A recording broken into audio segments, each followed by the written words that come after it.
আসুন sir please.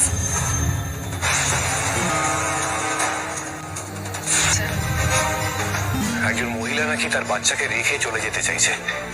কেন, কি ব্যাপার কিছু? I'm waiting for you, Dipa. আমি জানি তো। সবকিছু অ্যারেঞ্জ করে রাখুন, আমি এসে দেখছি। সময় তো লাগবে, আমার গাড়ি সার্ভিসিং এ গেছে, আমার ট্যাক্সি ধরতে হবে এখন। সেটা রাখুন। হ্যাঁ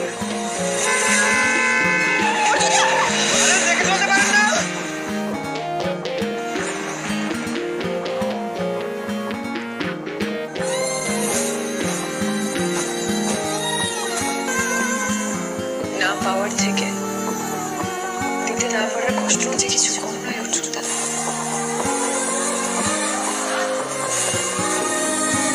এটাই সুযোগ, এটাই তো সুযোগ। অনেক কাছে যাবো, অনেক অনেক অনেক প্ল্যান করতে হবে আমার, অনেক প্ল্যান করতে হবে। বাবা এখন আমার কি এলো? ইয়েস মিস সোনা আর মিস রূপার জন্য ডেলিভারি আছে। তোমরা কি একটু ফুড প্যাকেজ কি পাঠাবে?